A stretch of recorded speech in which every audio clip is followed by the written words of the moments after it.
APU. American Public University is proud to present The Everyday Scholar.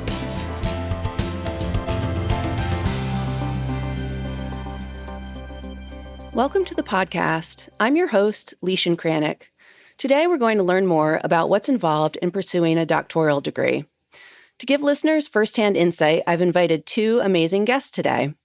The first one is one of our outstanding doctoral students, Isabelle Vladoiu. Isabelle is currently enrolled as a doctoral student in the university's Doctor of Global Security program. She also has had some really amazing accomplishments. She was recently honored with the coveted Lifetime Achievement Award by President Biden for her incredible work as the founder of the U.S. Institute of Diplomacy and Human Rights. This nonprofit organization focuses on training educators, advocates, and government officials around the world to help implement human rights education programs. If you haven't heard our earlier interview, please be sure to listen to that episode to learn more about Isabelle's work and all her accomplishments. Isabelle, thanks again for being here. Thank you so much for the invitation, Leishan. I'm excited to be here again. So I've also invited Isabelle's doctoral chair, Dr. Elise Rainer. Dr. Rainer is an associate professor in the School of Security and Global Studies and is a founding faculty member of the university's doctoral programs. In 2022, she was a faculty award winner, being recognized for her outstanding faculty research and scholarship, including her research on international human rights at the United Nations Human Rights Council in Geneva. Dr. Rainer was also a former diplomat with the U.S. Department of State and worked on human rights policy and programs in the Middle East. Welcome, Dr. Rainer. Thank you, Leishan. I appreciate you having us on today.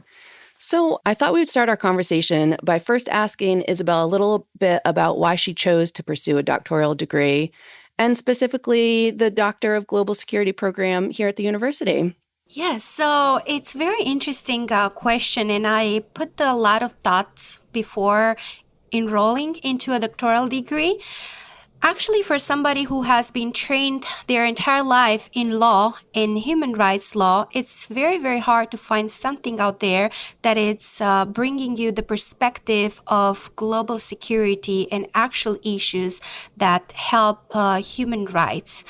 I thought for a person who just became a mom, who wanted to have the flexibility to continue to working and leading a nonprofit organization in 56 countries, to have the opportunity to enroll in a program that is not only actual, but it's also different than what I've been studying so far, because I didn't want to have anymore the perspective of a legal degree or legal terminology. I wanted to actually discuss and discover new instances, new perspective on how I can actually tackle human rights from actual perspective and current needs. Excellent. So I wanted to ask you, Dr. Rainer, could you tell us a little bit about how the doctoral program is structured, how faculty and students really work closely together? Yeah, thank you so much. And Isabelle is really just our model student of what we were envisioning when we develop this program, of somebody who has a really extensive and stellar career and then who wants to go further in their studies and get a doctoral degree, to kind of marry that applied knowledge with a theoretical framework. We have different classes on subjects. They're 8-week classes on various topics of global security, and this really covers a wide range of issues: nationalism and identity, food security, global governance, democracy, human rights. It's this really wide range of various topics that are impacting today's global security and foreign affairs. So to describe the structure a little bit, we have a cohort model where students work together, they go through the program together, and they become really close. They work together and help each other, really, and they're kind of united with group projects and papers, Zoom meetings. We are mostly online, but then we have we meet in person for residencies. Some of these residencies we also offer now virtually, but there's a really close interaction with students and faculty. Most of the courses are just a handful of students, 5 to 10 students is kind of my normal size for the courses. And we really talk about global security in an applied way. Again, not just kind of this theoretical, but it is this marriage of the theory and applied, where all of the students have careers. Most of them are working full time as they do this doctoral program. And then the faculty, we offer kind of this applied perspective as well, where, as you mentioned, I'm a former diplomat. We have real experts in cybersecurity. We have former FBI. We have a psychologist from the Secret Service on the faculty. We kind of represent also this applied knowledge in the field as well. Thank you for that overview. So I'm hoping that the two of you can just talk a little bit about how you're working together. Can you talk about your collaboration together and your shared interests? Yeah, thank you so much. When Isabelle first reached out to me, I was just absolutely thrilled to work with her. And let me just take a minute to say a huge congratulations, Isabelle, on this award. You just make the university proud, and it's well deserved. Your work, it's really, really just commendable and quite amazing, and an inspiration to people who work in the field of human rights and diplomacy. Thank you so much, Dr. Rainer, and I'm so grateful for you being here with me to share with our listeners here what it means to be a doctoral student and what it means to also work in the field of human rights and diplomacy at the same time, and how we can marry this successfully together. Yes, talking about the award, obviously it was a big surprise for me. I was invited at an event to speak on women's rights, and I wouldn't understand why the organizers and hosts were insisting so much, because the event was happening at the United Nations in New York. I live in Washington, D.C., and they were insisting so much for me to go out there and speak. So for me, it was really a surprise. I've never done my work in the sense of achieving goals such as getting awards or getting acknowledged internationally. But at the same time, it's a beautiful recognition, because it's going to allow me to open, let's say, more doors maybe. It's going to show that anyone can do it. I'm an immigrant. I'm originally from Eastern Europe. I had no friends, no family helping me. I just, had my passion for human rights and my desire to do something good. That's amazing. Congratulations again. I thought maybe we could take a step back and look at kind of the field and again, not to get too theoretical, but for some people who would hear about a doctoral program in global security, they may not first think of human rights. And so I thought maybe we could just talk about, for listeners, what's the role you see of human rights in foreign policy and in global security? Thank you. Yes, that indeed is a very good question, because a lot of the people don't realize it, that human rights, it's everything that surrounds us. It's not only the laws, regulations, conventions, and treaties, and the United Nations coming together talking about human rights issues. There are actual problems that happen every single day that together as society we can work on tackling and promoting. To give you an example, when the war started in Ukraine, that created a huge human rights problem, actually created many human rights problems that people were not aware maybe up until that moment. And as a doctoral student, especially in an applicable doctoral program as I am in, I got the first-hand opportunity to talk with my teachers, with my supervisors, my mentors, my colleagues about this issue. While if you go to law school, let's say, you are only going to talk about the legal aspect. You are not really going to tackle how human rights are implemented in foreign policies.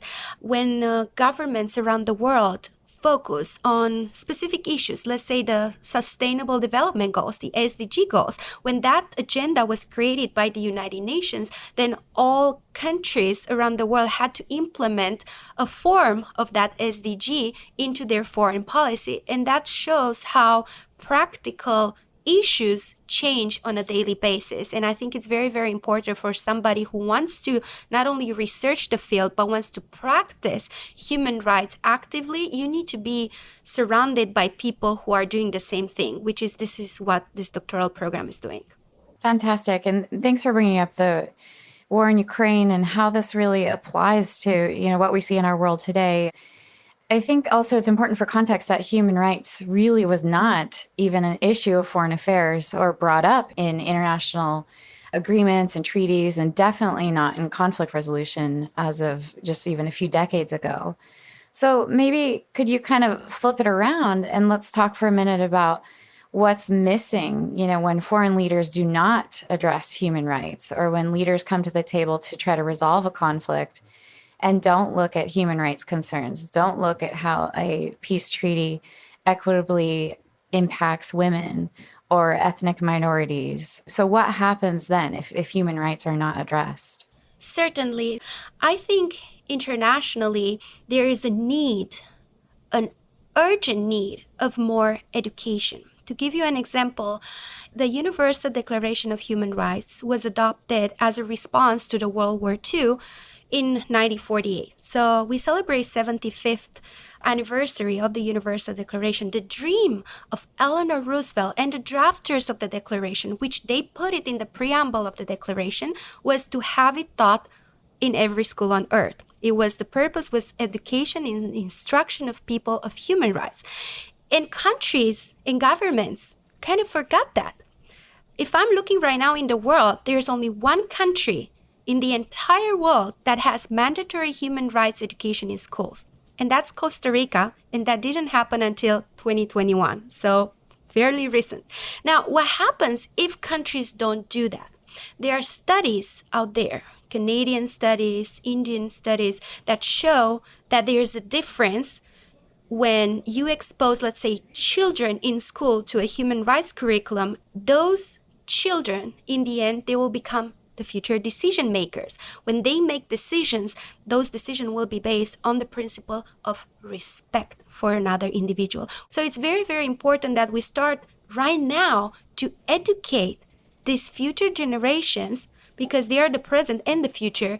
And a lot of people are not aware how human trafficking, for example, means many other things besides commercial sex and forced labor. It means also organ harvesting. It means also force begging. So there are so many instances and perspectives that people are unaware of. And our role in society as human rights specialists, as practitioners in the field, is to put that message forward so that more people can understand it and break it down so that it's easy for everyone, no matter their literacy level, no matter their field of work. I think human rights should be something that everyone, if you stop people, random people on the street, they should know about. Thank you so much. Thank you for explaining that, kind of general terms of how this can, be incorporated more into education. Amazing about Costa Rica. Good job, Costa Rica. And then how this impacts society overall, if it was more integrated into education and, into institutions and systems throughout society. So can you talk more about your institute and the consultants? I think it's so fascinating how they deliver human rights trainings. Yes, so it started with simply just being me. I trained over 15,000 people in human rights so far. And at one point I realized it's not going to serve me my entire life to actually reach out to billions of people in this world that do not know about human rights. So I created an entire career as a profession of human rights consultant. So at the U.S. Institute of Diplomacy and Human Rights, I supervise the trainings and I train others to become and certify them as human rights consultants. What that means and their role as consultants is to go out there and not only deliver training to others, create more knowledge out there and educating other people, but also help businesses and companies implement human rights policies, train their employees, and at the same time train the leaders of that organization to implement some of the best human rights principles. Recently, I see the trend is companies, as part of their corporate social responsibility, implement different policies. And who's going to be the ones going out there and helping all these companies? Because definitely it's not going to be the financial consultants or banking consultants or project manager necessarily. They will need to be specialized people, which in my opinion, it's going to be the human rights consultants that we are now training to go out there and help companies implement policies. Even going a step further, recently, let's say Facebook Meta created their first human rights report, which is actually a big deal in itself. You will see the trend going more and more there. More companies are going to want to take each of the human rights in the Universal Declaration and show how that right is applicable and it's implemented in their own organization. That's going to be the future, the vision that I have. And then obviously I need to train more consultants rather than me traveling to Costa Rica or any other countries around the world. I would love to have people in Costa Rica and other countries to actually do that on the field. It's fascinating to hear and wonderful to hear this trend of more and more companies engaging on human rights. And of course, just like governments engaging on it, it comes with discussions of hypocrisy or kind of whitewashing or greenwashing, and climate change policies and things like that. What's maybe an example of something you've seen that a company has either changed or is in progress of really implementing? Well, I just provided the example of Meta and Facebook. Obviously, there's room for improvement, and that's where we come in as human rights consultant to help them more with that. But right now, there are also indexes for specific topics. For example, implementing religious freedom for all in the workplace. There is an index made by the Religious Freedom and Business Institution. Diversity and equity. There is another index made for companies. Recently, I looked at a report made by AT&T, which is a beautiful, 200 pages report as well, that shows how they implemented diversity and equity within their organization. So again, the trend is to have more and more. Then I see the same changes happening within governments as well.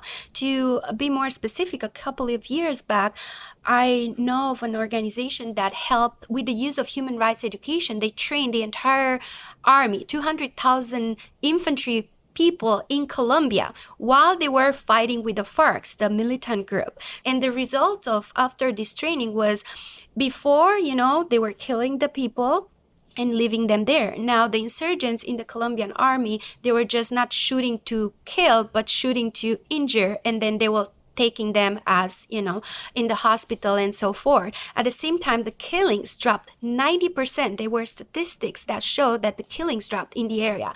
At the end of it, also, the peace treaty was signed between the FARC and the Colombian government. When you teach human rights, nobody goes out there and says, you shouldn't do this, you shouldn't violate that. You actually teach people about the principles of respect for another individual, and unconsciously, that creates a change. We're going to take a quick break. We'll be right back. At American Public University, we believe quality education must be more affordable. That's why, as a leader in online higher education, we focus on minimizing costs and maximizing return on learner investment. And we believe higher education must be more accessible. So our online programs start every month. American Public University, within reach, without limits. Learn more at americanpublicu.com. We're back with doctoral student Isabelle Vladoiu and Professor Dr. Elise Rainer. Let's get back to the conversation. It reminds me of one of my favorite concepts, and it's a quote from the original Secretary General of the United Nations, Dag Hammarskjöld, a Swede, and he said, "The purpose of the United Nations is not to get us to heaven, but to keep us from hell." And, this idea of what is human rights fundamentally, it's teaching basic respect for people and potentially in conflict, not killing one another. It's really quite sometimes just this basic foundational training and understanding of fundamental respect for others.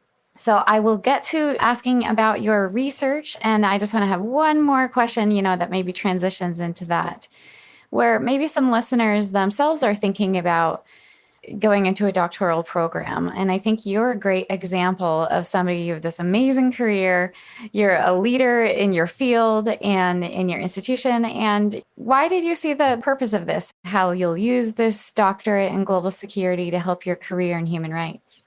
That is a great question, actually. And I know before I enroll and I was looking to enroll in a doctoral program, let's say family, friends, they will ask you questions such as, why do you need to become a doctor? you have success in your field, you don't really need something like that. Well, I didn't need this. And part of the reason is I wanted to stay on top of the crowd and make sure that I'm aware of actual issues that happen as we go, and then an applicable doctoral program will help me that. A lot of people don't know the difference between a PhD and a doctoral program, which for me, that was a revelation also, an epiphany, because I wasn't aware of that myself. A PhD is more philosophical doctoral program where it makes you just study on your own and come up with a beautiful thesis and then try to argue that thesis.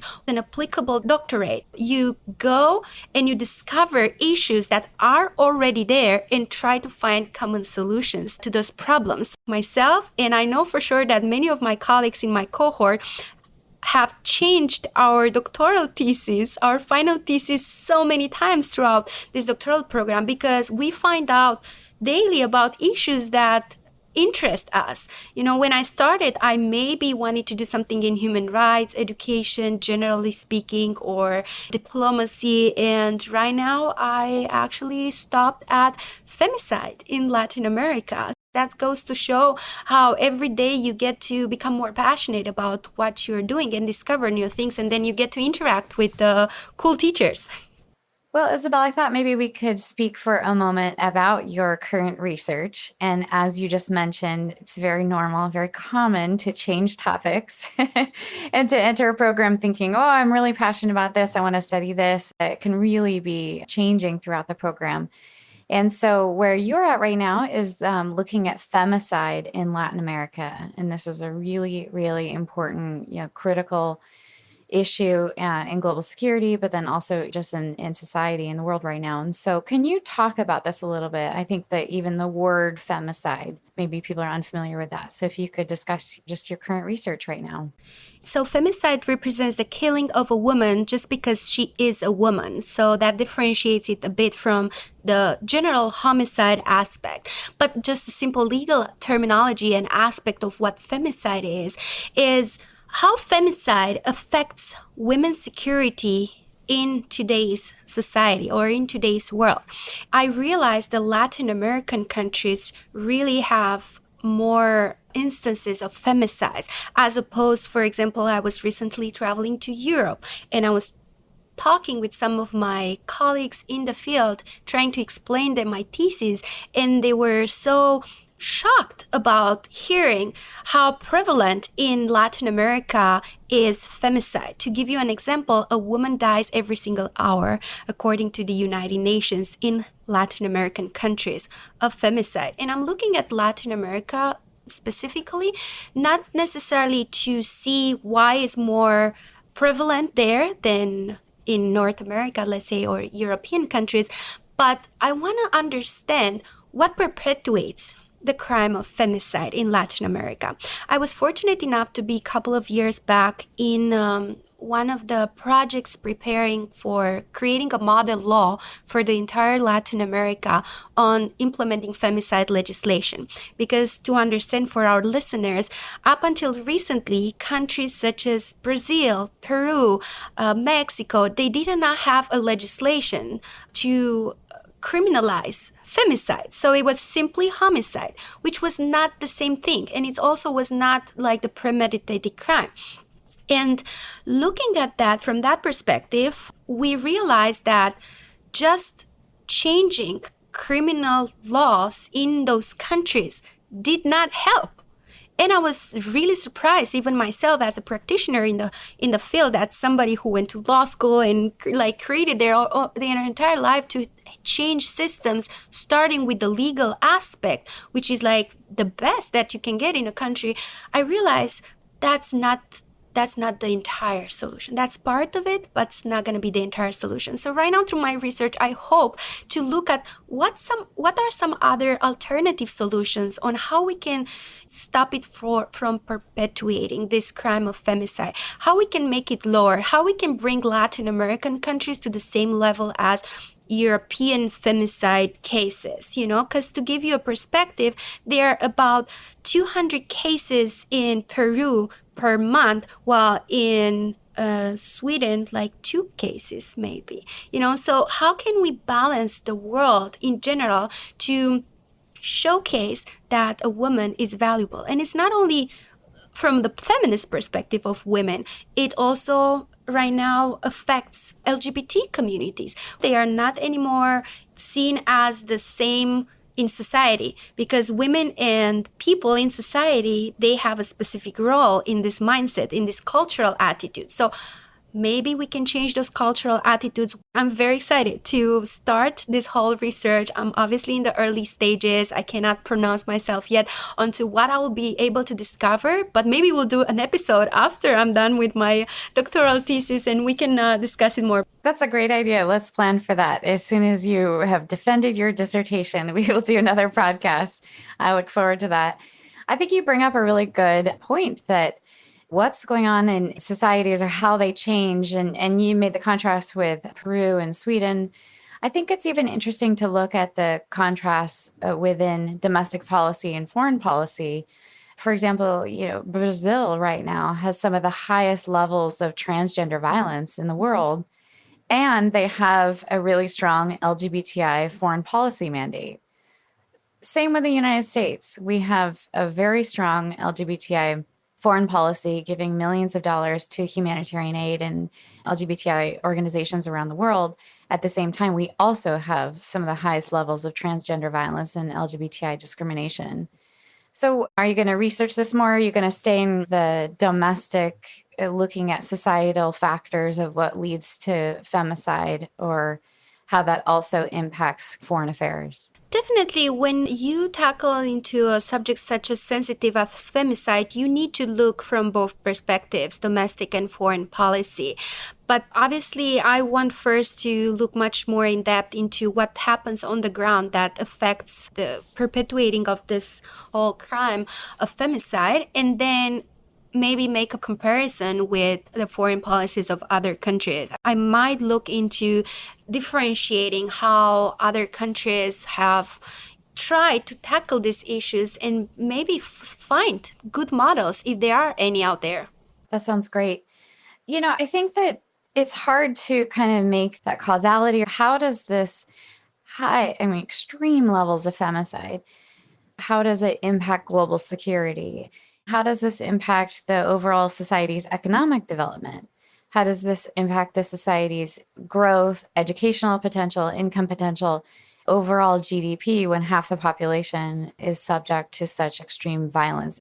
Half of population, which is women, are being stopped from having a specific role in society just because they are still seen as somebody who needs to stay at home, cook, and don't have a voice in the society.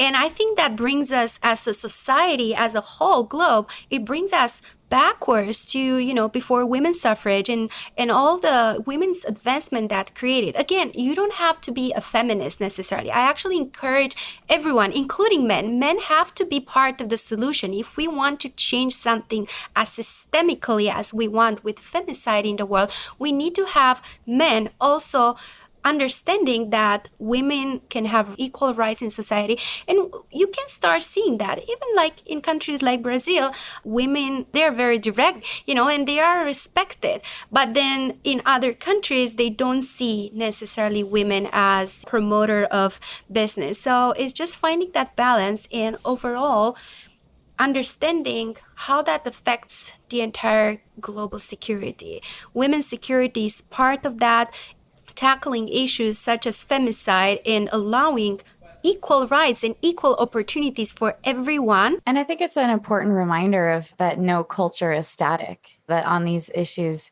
cultures are ever changing and ever evolving, sometimes digressing, sometimes going backwards. The marriage age in Iran used to be 15, went backwards to 9.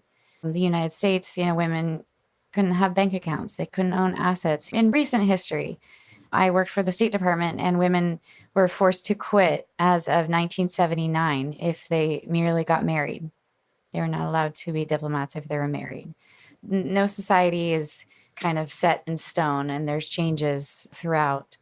So I look forward to see how your research progresses, and it's just very exciting to work on it with you. So I think just kind of, what advice or recommendations would you give to students considering a doctoral program? I would recommend students to go ahead with their emotion and their calling. I always think that two of the best qualities of a person can have in life is calling and preparation. You could say about myself that I prepare my entire life to work in this field. Well, I actually thought I did so until I realized that you don't need necessarily a law degree to work in human rights. Anyone can actually work in human rights. But then advancing in a doctoral program, it's just going to put you out there, bring you more authority, which is something that is really missing in today's society. We need more doctors out there that are able to research and bring forward issues and gaps that nobody else has ever thought about. So it's always so important to see an issue from other angles, like there are two sides of the coin, okay? Especially when you talk about global security, human rights, diplomacy, NGO, nationalism, all these issues. And I would also recommend once you start the doctoral program, make sure that you make it count. Don't think that your goal is only the final thesis. I always encourage even my cohort fellows and myself, every single paper that you do for a specific class, use it as a research. It doesn't have to be perfect. Again, you are here to learn.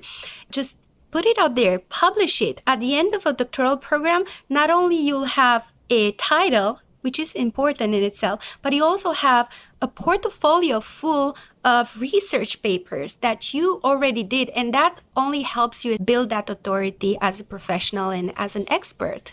Thanks so much. Leisha, that was it for my questions. Excellent. Well, it's so inspirational to hear from both of you. Before we sign off, I just wanted to ask you, Dr. Rainer, you're a real foundational faculty member in our doctoral program. Do you have any advice for potential students? Yeah, thank you so much. It's been really fun to work on this program throughout the years and see how it's developed and get to work with students like Isabelle, who I just feel honored to learn with you, really. Anyone out there who's interested in going for a doctorate, just to go for it. If you're in the position to do it, it's never going to be the perfect time, but to just give yourself this gift of education that you will always have that to build your career, to really develop your knowledge, develop your skill set. And a lot of students in our program, again, it's this applied program, so they're coming with a lot of work expertise. And so, with maybe a decade, maybe 2 decades of being in the military or being in the government sector or nonprofit world or private sector, we really have diverse backgrounds of students. And so maybe you're thinking of that second career or to really develop your expertise. And a doctorate is just an excellent way to kind of get you to that next level and get you to that next leadership level in a professional setting. Well, very inspirational episode. I just want to thank both of you for taking some time to talk to me and talk to our listeners. Isabelle, so appreciative of your time and congrats again on your award. We can't wait to hear more from you about your dissertation and your future achievements. Thank you so much. It was really an honor. And Dr. Elise Rainer, thank you so much for joining us as well. We'd love to have you back to talk more about some of your work. Thank you, Leisha, and I appreciate you having me. And I really just, again, thank you to Isabelle, and what an honor to work with you. Thank you. And thank you to our listeners for joining us. Be well and stay safe. For more information about our university, visit us at studyatapu.com. APU, American Public University.